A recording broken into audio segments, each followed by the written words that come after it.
ሰላም ጤና ይስጥልን ክቡራን የዩቲዩብ ቤተሰቦች፣ የሰዓቱን አጫጭር መረጃዎች እየቀርብ ያለው እስከ ፍጻሜው አብራችሁን ቆዩ።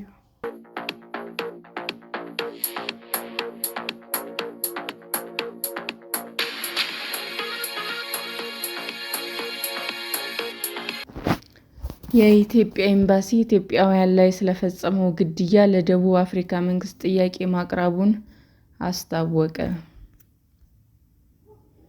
በደቡብ አፍሪካ ፕሪቶሪያ ከተማ የሚገኘው የኢትዮጵያ ኤምባሲ ባለፉት ቀናት በኢትዮጵያውያን ላይ የተፈጸመውን ግድያ በተመለከተ በአስቸኳይ እርምጃ እንዲወስድና ችግር በሚታይባቸው አካባቢዎች ልዩ ጥበቃ እንዲደረግ ለሀገሪቱ መንግስት ጥያቄ ማቅረቡን አስታወቀ።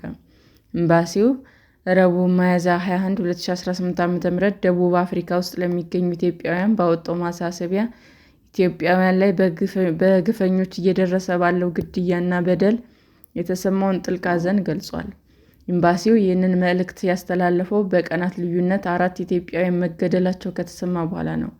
የደቡብ አፍሪካ መገናኛ ብዙኃን ያወጧቸው ዘገባዎች እንደሚያመለክቱትም ኢትዮጵያውያኑ የተገደሉት ጆሃንስበርግ ከተማ ውስጥ በሚገኘው ሲቪዲ የተሰኘው የንግድ ስፍራ ነው። ማህበራዊ ሚዲያ ላይ በተሰራጨና በደህንነት ካሜራ የተቀረጸ ቪዲዮ ላይ አንድ ግለሰብ በርካታ ሰዎች በሚተላለፉበት የገበያ ስፍራ ውስጥ ሲያልፉና መደብር አጠገብ ከቆሙ ግለሰብ ጀርባ ሲቆም ያሳያል።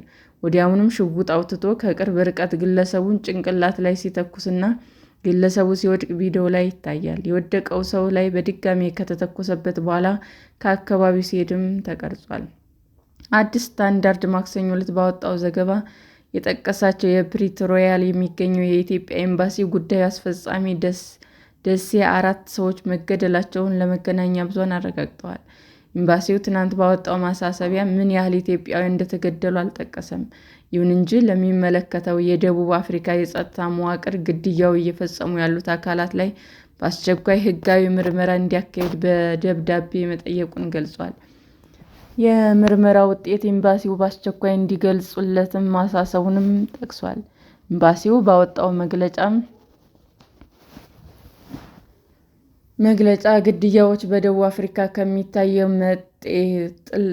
መጤ ጠልነት ጋር የተያያዘ ሊሆን እንደሚችልም ጠቁሟል።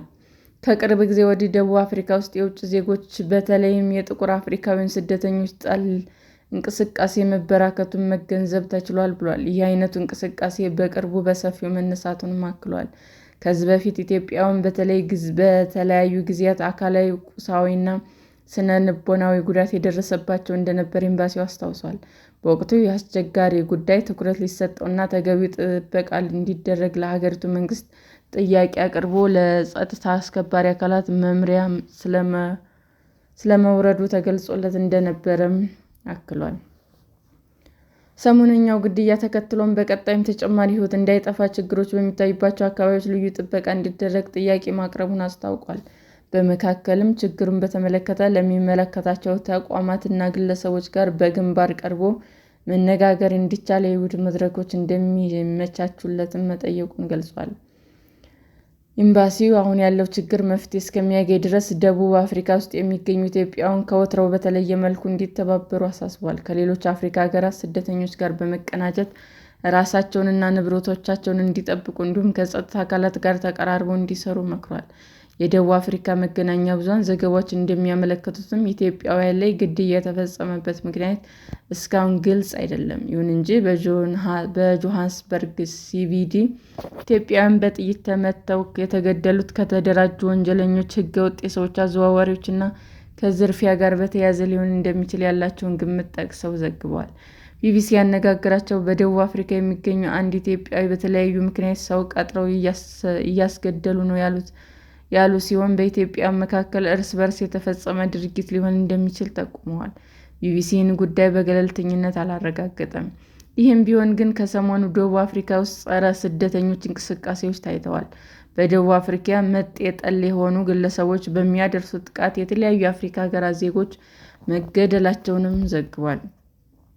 ይህንን ተከትሎ በደቡብ አፍሪካ ዋና ከተማ ፕሪቶሪያ የሚኖሩ አፍሪካውያን ስደተኞች ጸረ ስደተኛ ሰልፍ በሚካሄድበት ወቅት ጥቃት እንዳይደርስባቸው ከፍተኛ ጥንቃቄ እንዲያደርጉ በሀገሮቻቸው ተቋማት ተነግሯቸዋል። ትናንት ረቡዕ በጆሃንስበርግ ተመሳሳይ ሰልፍ ሲካሄድ በርካታ መደብሮች ተዘግተው እንደነበረ ቢቢሲ ያነጋገራቸው አንድ ነዋሪም ገልጸዋል። ሰላም ጤና ይስጥልን ውድ የዩቲዩብ ቤተሰቦቼ እንዴት ናችሁ? አዲስ ጀማሪ ነኝና ሰብስክራይብ ያደረጋችሁ አበረታቱኝ። አመሰግናለሁ። የዩቲዩብ አድማጮቻችን ለሰዓቱ ያቀረብኩላችሁ አጫጭር መረጃዎች ይህንን ይመስል ነበር። በሌላ መረጃ እስክንገናኝ ሼር፣ ላይክ፣ ሰብስክራይብ እንዲሁም ቢቀርብልን የምትሉት መረጃ ካለ ኮመንት እያደረጋችሁ ቸር ቆዩን።